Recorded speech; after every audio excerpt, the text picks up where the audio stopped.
Une production Binge Audio, évidemment. Salut, c'est Thomas Rozek. Comme tous les mois, on retrouve notre série Le Serment d'Augusta, qui explore les questions d'éthique et d'inclusivité dans le monde médical. Une série d'Olympe de G et du professeur Emmanuel Flamand-Rose, neurologue à la Pitié-Salpêtrière, réalisée par Elisa Grenet. Dans ce second épisode, on parle de solidarité entre soignants et soignantes. Bienvenue dans Programme B.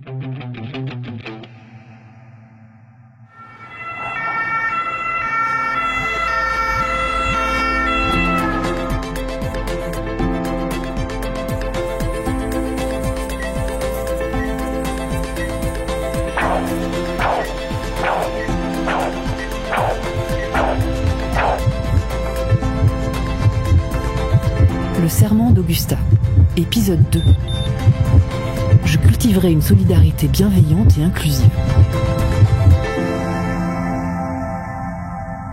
Nous sommes là aujourd'hui car nous voulons continuer à soigner nos patients, malgré l'épuisement, malgré la fermeture des lits, malgré les restrictions budgétaires et en dépit des obstacles que nous continuons à surmonter depuis tant d'années, mais nous n'y arrivons plus. L'hôpital public est en crise.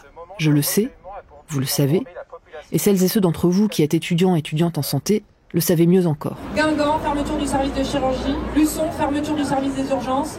Montauban, fermeture nocturne des urgences. Les soignants et soignantes manifestent, se mettent en grève, des services entiers ferment.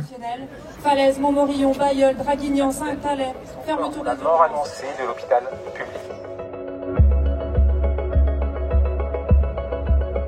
Depuis plus d'une dizaine d'années, la gestion de l'hôpital public se calque de plus en plus sur la gestion d'une entreprise privée. Cette logique managériale est inspirée de l'industrie. Elle s'appelle le Nouveau Management Public, NMP. Destiné à corriger un état jugé dépensier, ce NMP est présenté par les gouvernements successifs comme la solution pour réduire le déficit de la santé publique et améliorer la productivité à l'hôpital. Seulement, cette gestion focalisée sur des objectifs de rentabilité a des conséquences. Les nouveaux modes de management du personnel créent un climat de tension et de compétition qui met à rude épreuve l'esprit d'équipe, le sentiment de valeur partagée et crée des débordements du côté du harcèlement psychologique ou moral. Dans cette atmosphère tendue, administratifs et soignants s'opposent. Le cloisonnement entre personnel médical et paramédical reste fort. L'épuisement des soignants-soignantes est palpable. Leur santé mentale ne cesse de se dégrader, avec des taux records de symptômes anxieux, d'épisodes dépressifs caractérisés, de burn-out. Cette casse matérielle et sociale a aussi d'autres conséquences plus impalpables. Elle remet en cause ce qui fait que les gens ont envie de travailler ensemble, ce qui les lie depuis toujours pour faire face à la maladie, à la mort. Elle met à mal quelque chose qui touche presque au sacré. La solidarité entre soignants-soignantes.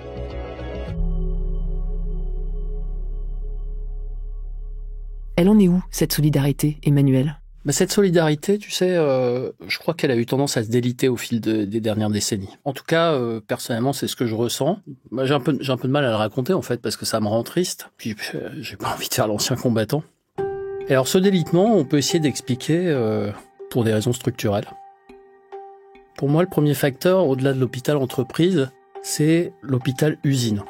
On a le soin qui devient une chaîne de production, le médecin artisan qui devient ingénieur, les soignants qui deviennent des unités de production interchangeables, et au bout de cette chaîne, il y a le malade qui devient un client.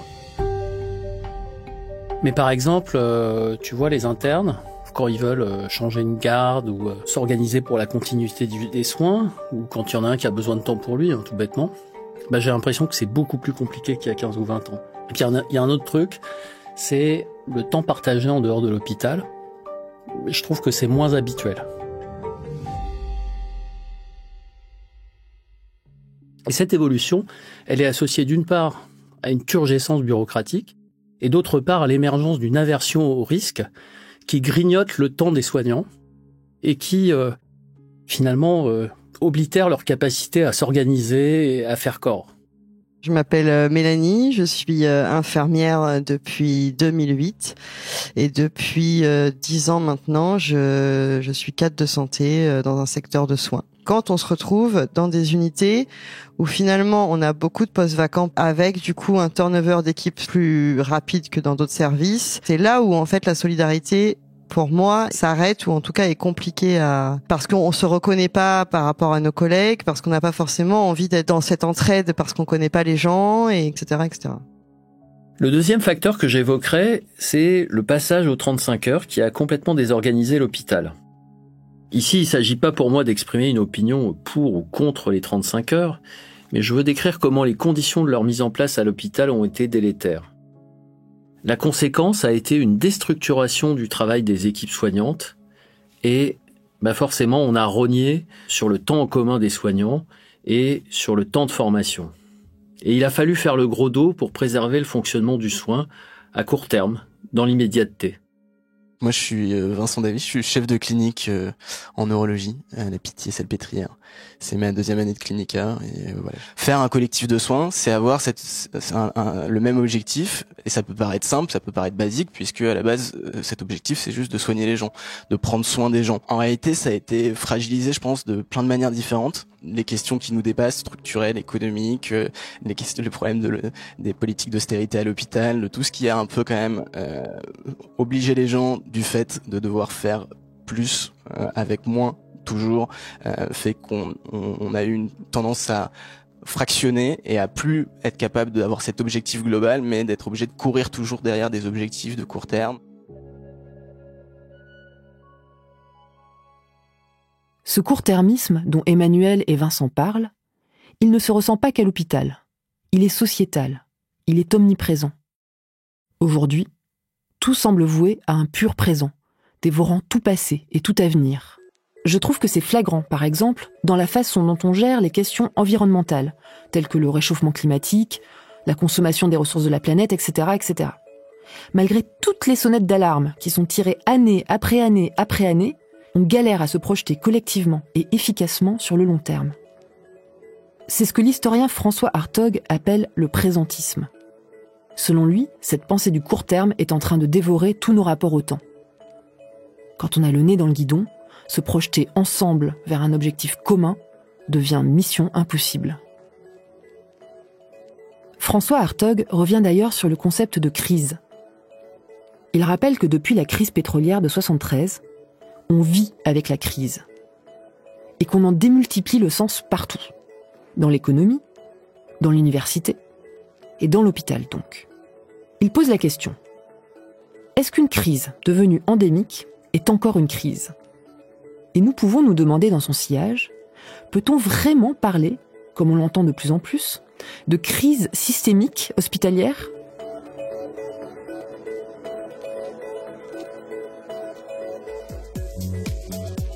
La crise, étymologiquement comme médicalement, c'est un moment décisif, une rupture, qui permet une remise en question. La situation, ou le malade, s'améliore ou bien s'aggrave si aucune solution efficace n'est trouvée. La crise suppose une issue fatale ou favorable. Mais depuis un demi-siècle, nous vivons dans un état de crise sans fin, qui nous pousse à penser qu'il n'y a rien à faire. Ce sentiment d'impuissance, cette difficulté à ressentir notre objectif commun, pour moi, elle est aussi due à un autre facteur. Et j'appelle ça la perte du sacré.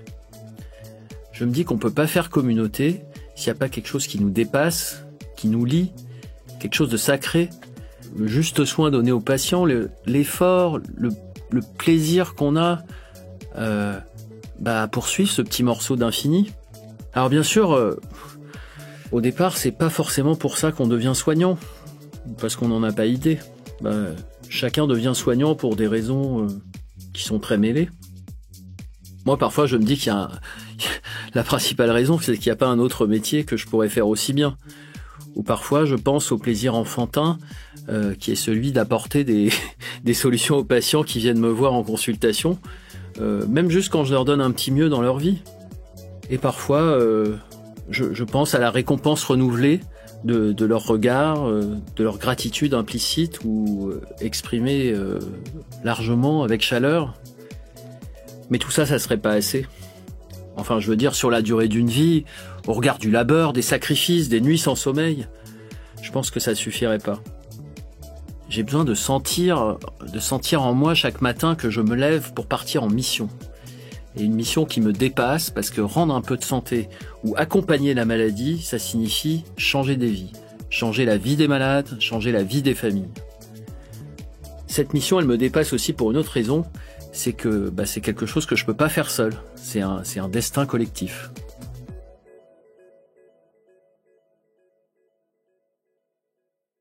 Ce qu'Emmanuel appelle le sacré, j'ai l'impression que c'est revenu très fort dans le milieu du soin en 2020, lors de la première vague de Covid.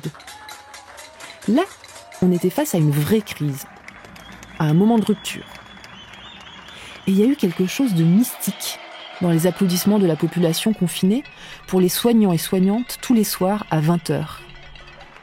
Et pour un temps, l'hôpital-usine, l'hôpital-entreprise est redevenu un hôpital.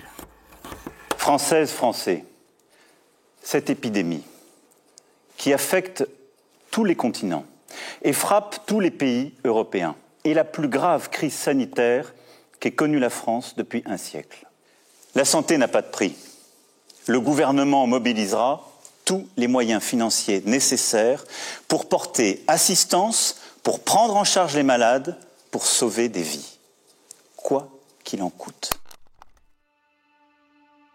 En chinois, l'idéogramme crise est composé de 2 caractères. Le premier dessine l'action de regarder en l'air avec au-dessus, comme l'épée de Damoclès, le radical du couteau. Le second possède le radical de l'arbre. Dans son ensemble, l'idéogramme évoque une personne assise sous un arbre un jour d'orage, partagée entre une angoisse existentielle et l'espoir d'une clémence céleste. Il y a l'idée de danger, mais aussi d'opportunité. L'opportunité, quand le Covid nous est tombé dessus, c'était un immense élan de solidarité. De la part de la population vers les équipes de soins, mais surtout entre les soignants et les soignantes. Suite à l'expérience de la première vague de Covid, en fait, et de ce qui s'était passé à ce moment-là, je pense qu'on est beaucoup à avoir ressenti d'un seul coup un retour justement d'une solidarité à l'intérieur de l'hôpital. On a dû monter une de ces néo-réanimations où il y avait qu'un petit nombre qui était vraiment réanimateurs et des gens qui venaient de toutes spécialités, de tout statut hiérarchique différent. L'objectif de soins, il devenait un peu évident pour tout le monde parce qu'en fait les urgences, elles débordaient de patients qui avaient un peu la même pathologie. On est sur une question qui est assez simple, c'est des gens qui sont en détresse respiratoire aiguë, ils n'arrivent plus à respirer, il faut trouver une solution pour faire passer un cap où ils n'arrivent plus à respirer, et on se retrouve tous ensemble à essayer de répondre à ce besoin. Et je trouve que quand on est dans cette situation-là, du coup, la solidarité, elle marche à plein. Je veux pas du tout idéaliser ça, parce que ça s'est fait dans le drame, mais du coup, j'ai vraiment vu un collectif de soins. Quand on a un objectif commun, clair, c'est très simple de créer de la solidarité, et tout est là pour que ça se crée.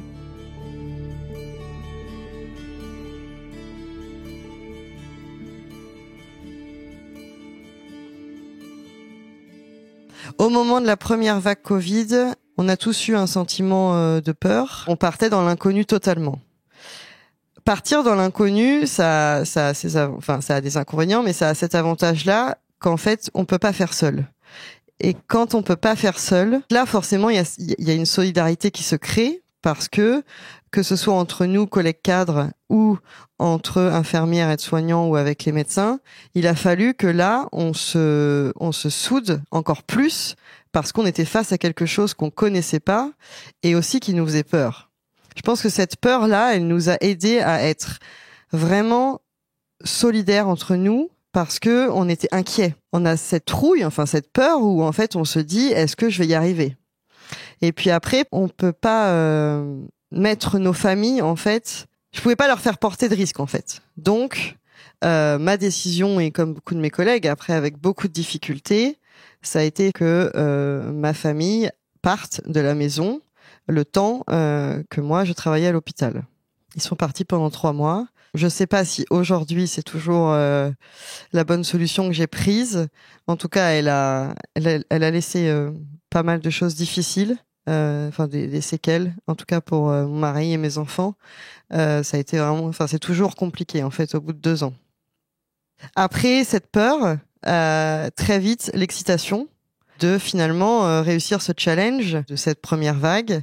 Et là, donc je me suis proposée pour changer de secteur et pour aller renforcer l'équipe de réanimation, qui était la plus impactée finalement par cette première vague. On avait, je crois, une trentaine de personnels fixes dans cette réanimation.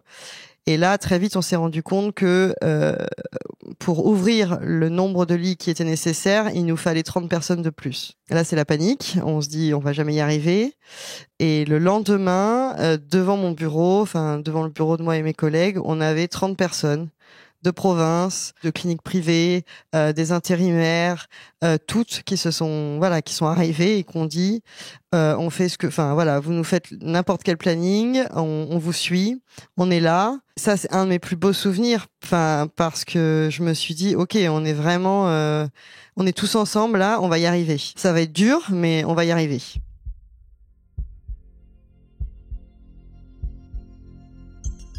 Mais très vite, ils se sont dit, mais en fait, personne se connaît.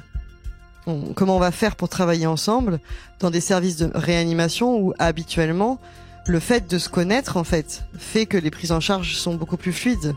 Comment on va faire pour apprendre à se connaître?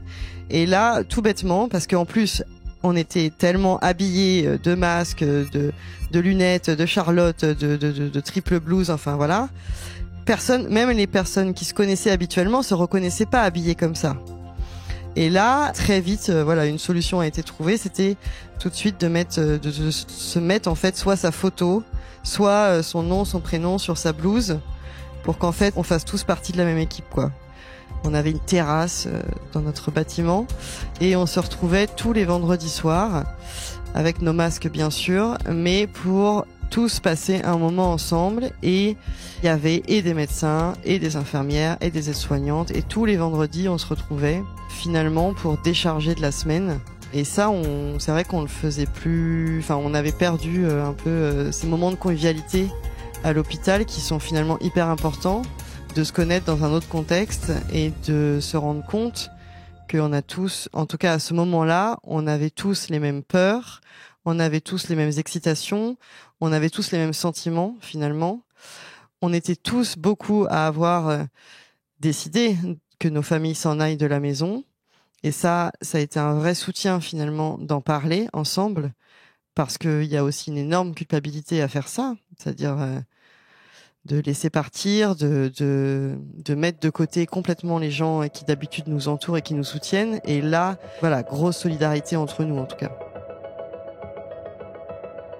Aujourd'hui, on est toujours ballotté de variants en variants et de vagues de Covid en vagues de Covid. Oubliez la santé qui n'a pas de prix. Le nouveau management public et l'austérité ont repris leurs droits à l'hôpital, exactement comme avant mars 2020. En réponse, les mouvements sociaux ont eux aussi repris. Et c'est dans cette lutte commune que jaillissent les initiatives qui alimentent le collectif. Notamment en rapprochant des corps de métier qui se parlaient peu.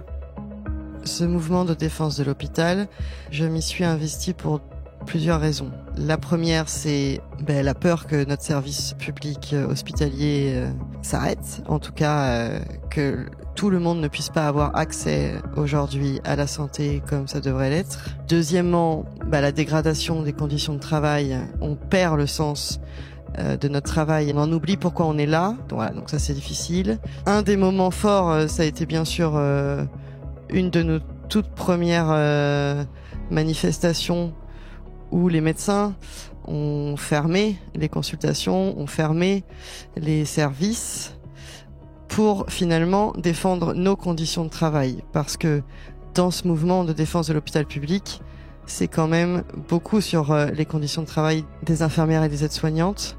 Et bizarrement que ça puisse paraître, c'est pas si évident que les médecins se mobilisent de cette manière pour nous en fait.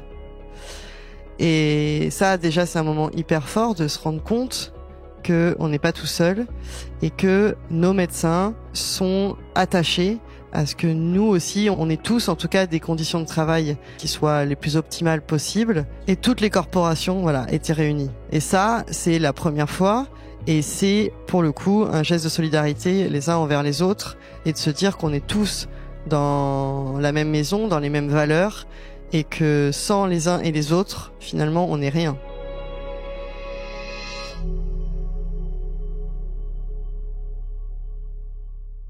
Il y a eu un moment hyper fort, ça a été une manifestation qu'on a fait après la première vague.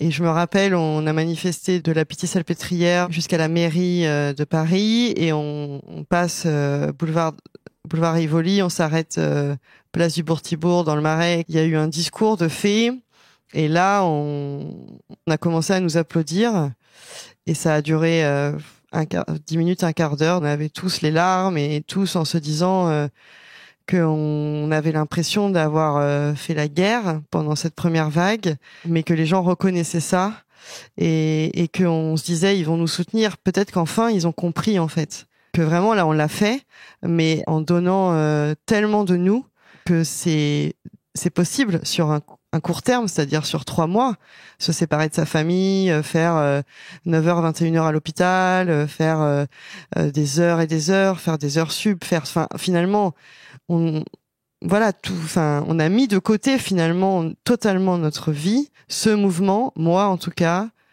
pour ma part, il m'a fait tenir les 2 dernières années. C'est-à-dire que le fait de défendre l'hôpital public, finalement, me faisait me lever le matin en me disant ok, j'ai des journées, c'est pas facile, mais il y a un truc de positif là-dedans, c'est que il y a un mouvement, il y a des discussions qui se créent finalement entre médecins, entre cadres, entre infirmières, entre des choses qui n'existaient pas, en tout cas, je trouve moins avant. On n'a plus de blouse, on n'a plus de badge, on s'appelle Mélanie, on s'appelle André, on s'appelle, on n'a plus de titre finalement. Et là, on se parle tous, on est tous en fait des soignants. Travailler ensemble. Faire corps, reconnaître la valeur de chaque personne et de chaque métier, s'entendre, collaborer, se soutenir, compter les uns et les unes sur les autres pour que les patients et patientes puissent compter sur elles et eux. Côté soignant, la solidarité est importante pour que le travail du soin garde un sens. Un sens, c'est-à-dire à la fois une direction commune et une signification qui transcende le quotidien, la technique. Mais pour les patients et patientes aussi, cette solidarité des professionnels de santé est primordiale. La cohésion est un ingrédient nécessaire au bon fonctionnement d'une équipe de soins. Ce besoin structurel d'entraide est particulièrement frappant dans les maternités. Marc Domergue, je suis le chef du service de gynécologie obstétrique de la Pitié-Salpêtrière à Paris. Moi, c'est Fanny, je suis étudiante sage-femme en 3e année à l'école de Dijon. Et moi, c'est Suzanne, étudiante sage-femme dans la même promo que Fanny, en 3e année à l'école de Dijon. On est toutes les deux membres de l'association des étudiants et étudiantes sages-femmes de Dijon.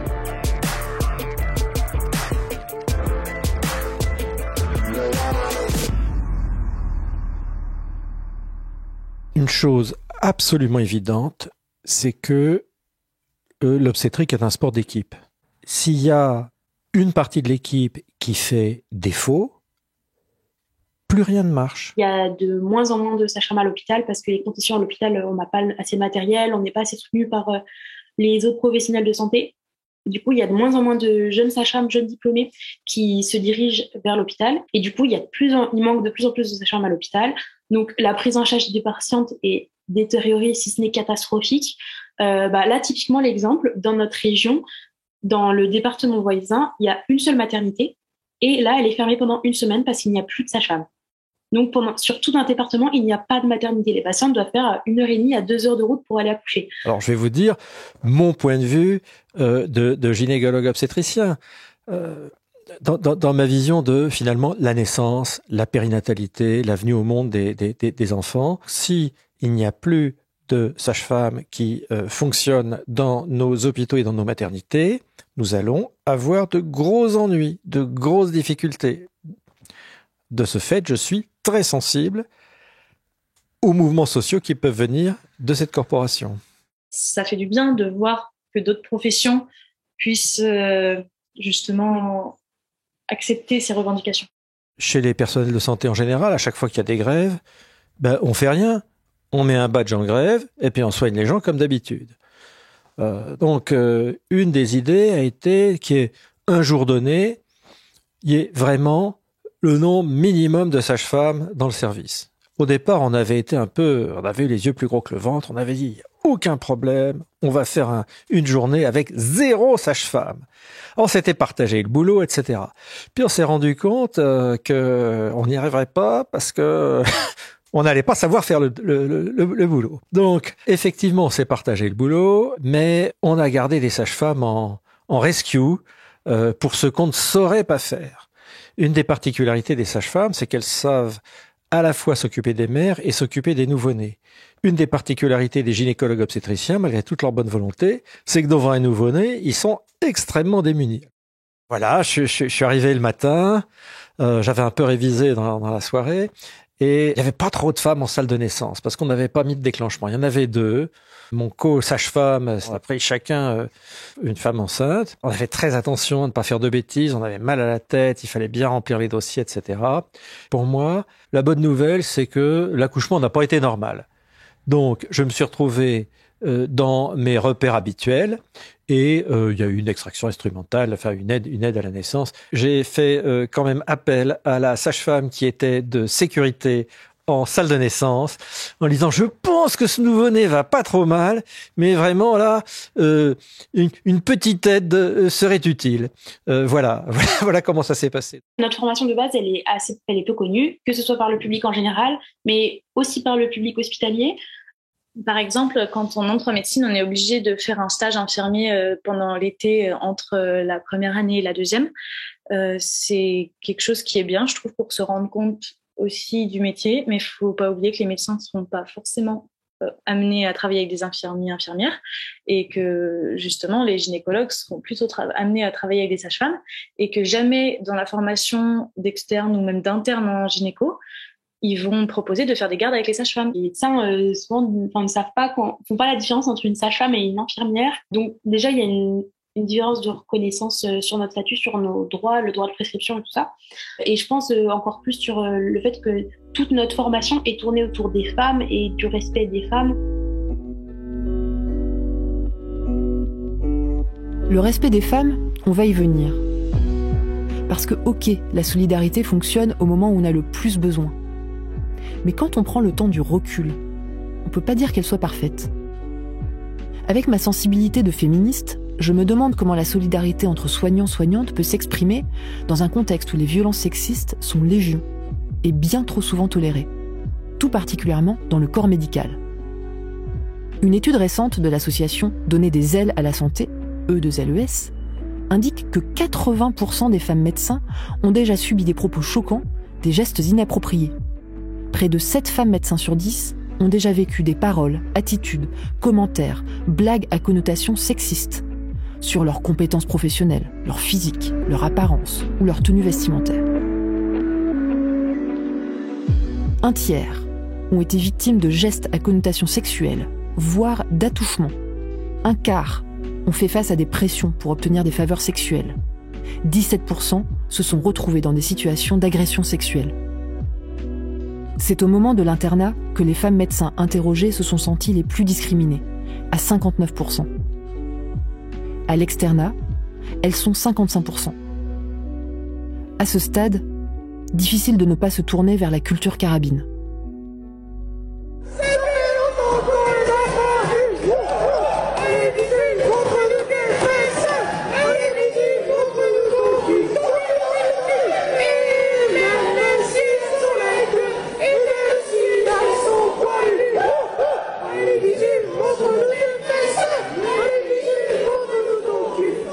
Un carabin, c'est un étudiant ou une étudiante en médecine.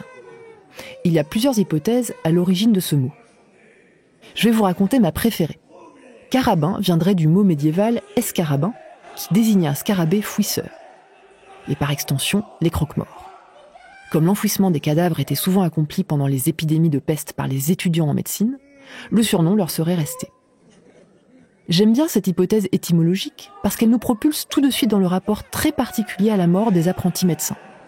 Confrontés au corps dans tous ses états, les futurs médecins se défoulent avec force canular, farces et chansons à caractère morbide, sexuel, ou les deux.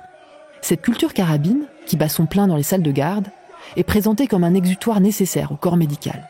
Et si le besoin de relâcher la pression est réel pour les soignants et soignantes, on sent que la façon dont ça s'extériorise peut être un peu datée.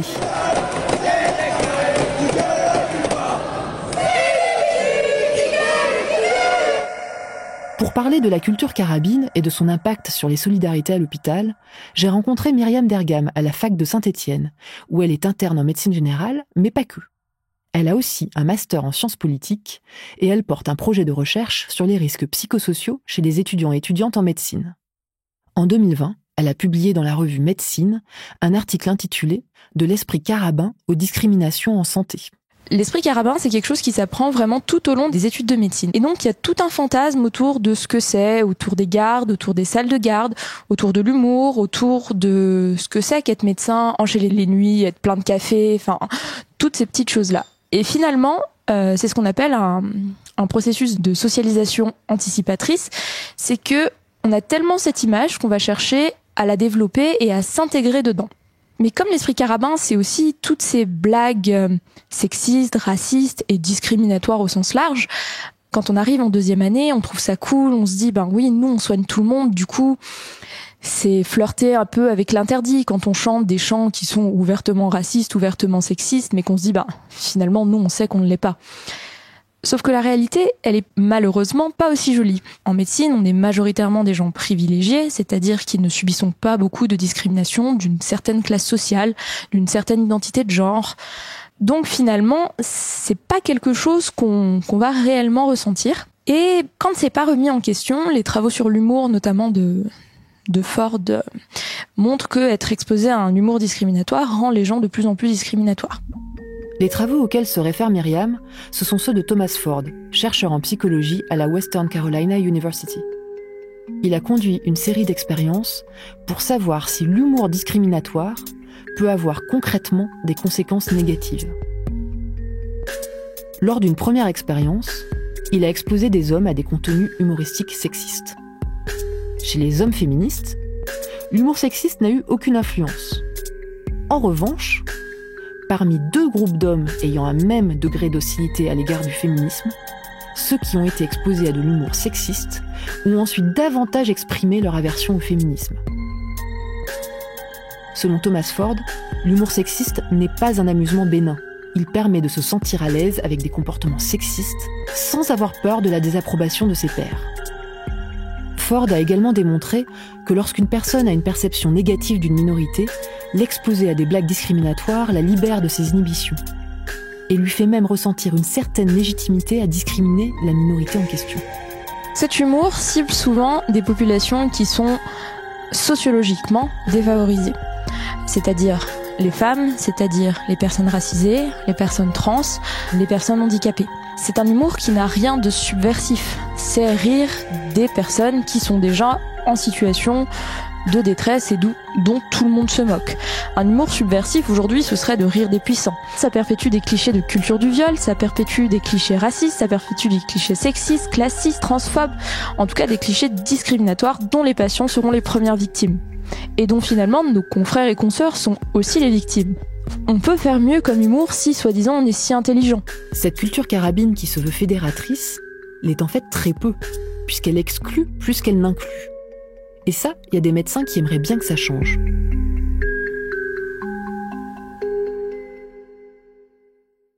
Qu'est-ce qui fait que quelque chose peut être drôle sans être dégradant, humiliant ou basé sur une domination? J'avais beaucoup aimé certains slogans qu'on peut entendre en manif quand il y a des collectifs féministes qui sont à côté, notamment parce que t'as quelqu'un qui va balancer un Fillon en tant qu'une, etc.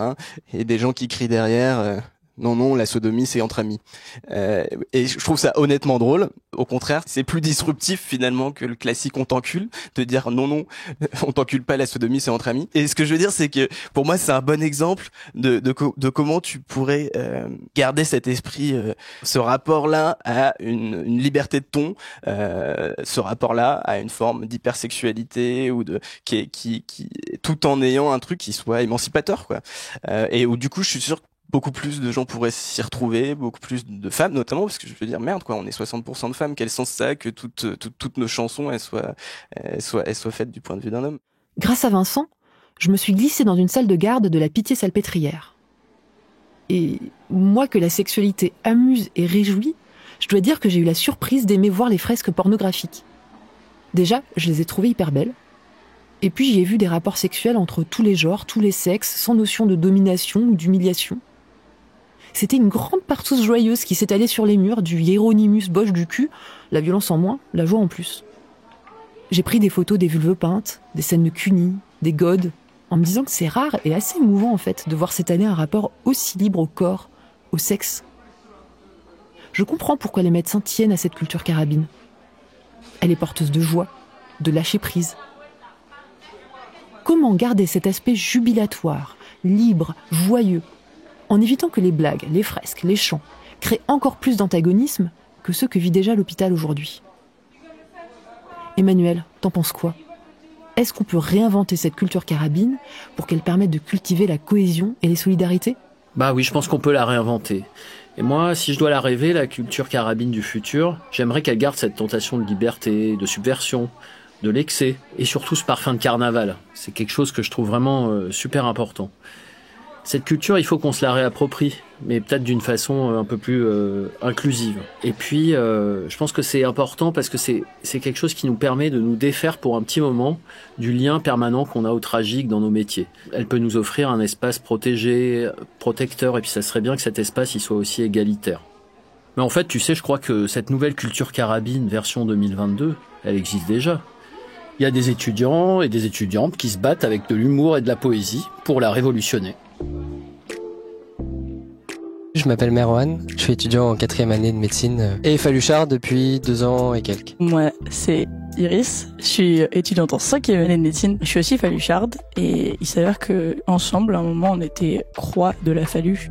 Alors du coup, les Faluchards, c'est en soi une minorité des étudiants en médecine parce que c'est des gens qui ont des chapeaux, qui s'inscrivent dans la tradition de la Faluche, qui est en fait le chapeau traditionnel des étudiants français. Et Croix de la Faluche, c'est un peu présidente des Faluchards.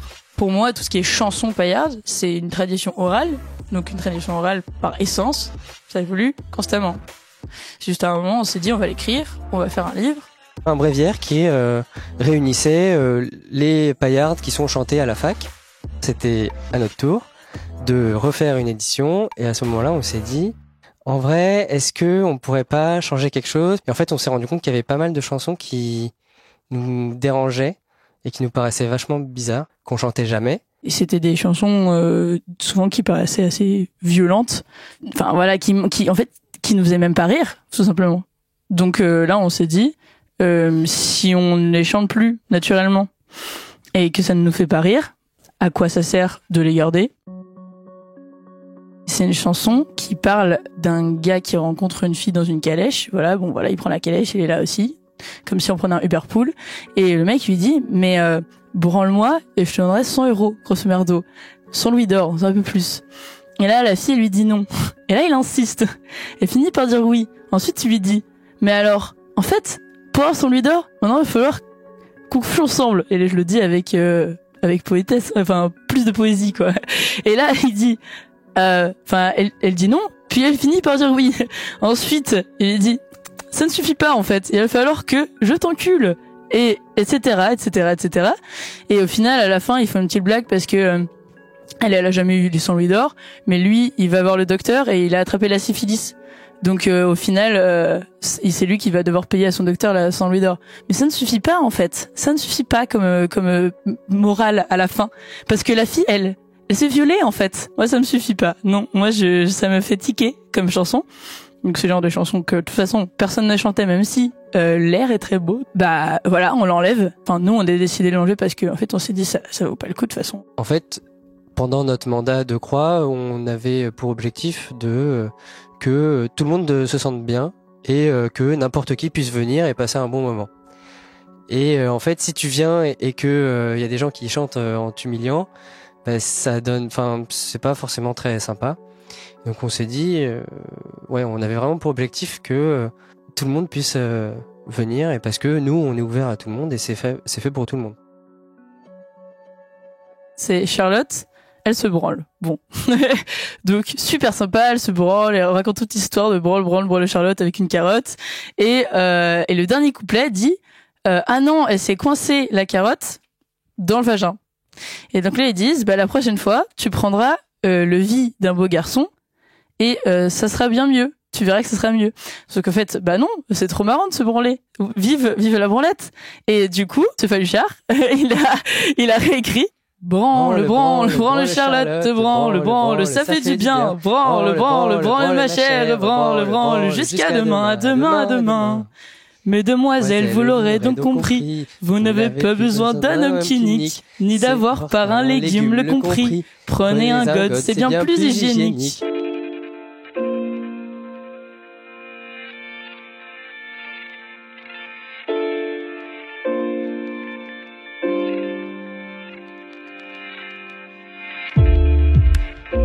Donc je m'appelle Alia, je suis étudiante en médecine.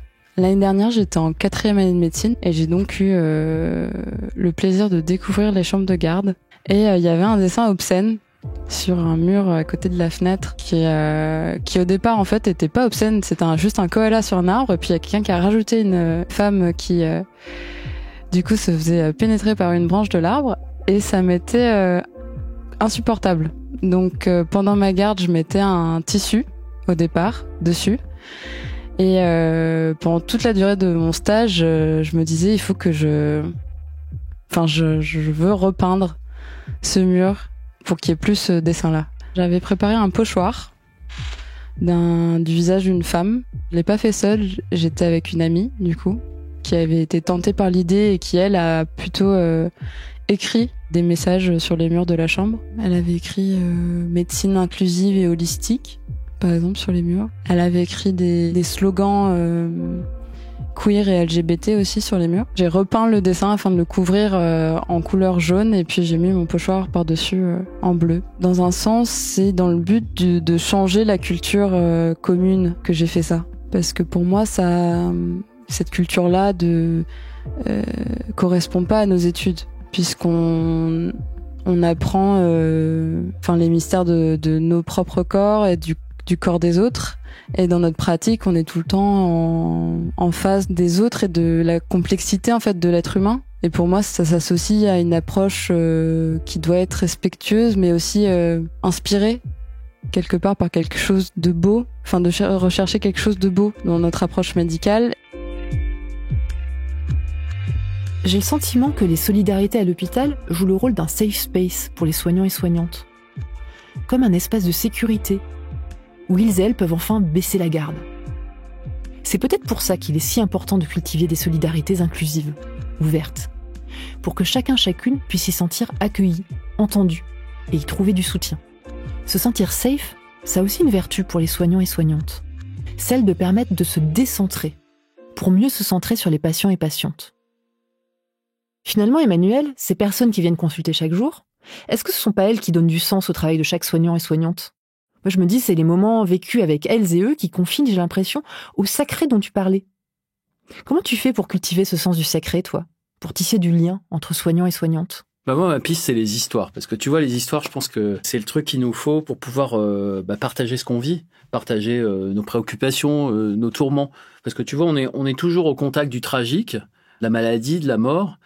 Et l'histoire, c'est vraiment l'idéal pour recolorier ça, pour nous permettre de sortir de ça. Ça aide à se décentrer. Et c'est important parce que pour être centré sur le patient, il faut pouvoir se décentrer. Et ça implique non seulement une compétence, mais ça implique aussi l'assurance d'évoluer dans un environnement sécurisé et convivial. Il y a les histoires qu'on raconte aux patients de façon à ce qu'ils puissent donner du sens à ce qu'ils vivent. Et puis il y a surtout les histoires qu'on se raconte entre nous. Et pour ces histoires-là, moi j'emprunte volontiers au sacré. Alors ça peut être par exemple l'histoire d'un diagnostic ou d'un traitement qui change une vie. Ça peut être l'histoire d'un moment de soin qui raconte l'engagement, qui raconte les solidarités. Et puis ça peut être des choses toutes simples, comme par exemple des mots tendres qui ont été échangés au cœur du soin dans un moment de détresse et qu'on se raconte. Et puis après, ces histoires-là, elles restent, une fois qu'on les a partagées, on s'en rappelle pour toute la vie.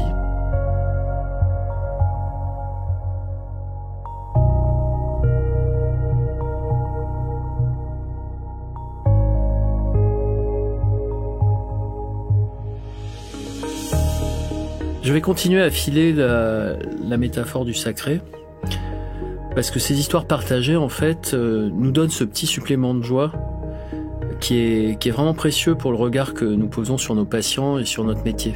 Moi, j'y vois une formidable source d'énergie au quotidien. Tu vois, moi, le matin, je me lève, il est 6h, je me dépêche de me préparer, je pars vite à l'hôpital. Après, je marche, je suis encore un peu dans les brumes, je suis un peu seul dans les rues de Paris. Et puis, dès que je sens qu'on arrive près du moment où ça va commencer, je commence à être un peu excité, j'ai un peu d'impatience et j'anticipe déjà le plaisir de retrouver les autres. Aussi l'idée de toutes ces choses inattendues et puis fortes qui pourraient peut-être survenir. Je sais que ça peut paraître un peu naïf, mais c'est vraiment comme ça que ça se passe pour moi et puis je pense pour d'autres. Et c'est super puissant.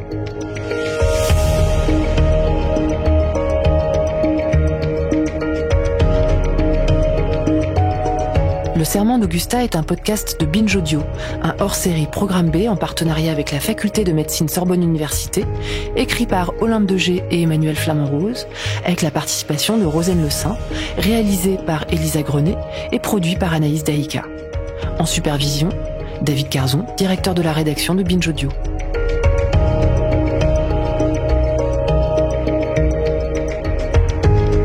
Prochain épisode, dans un mois.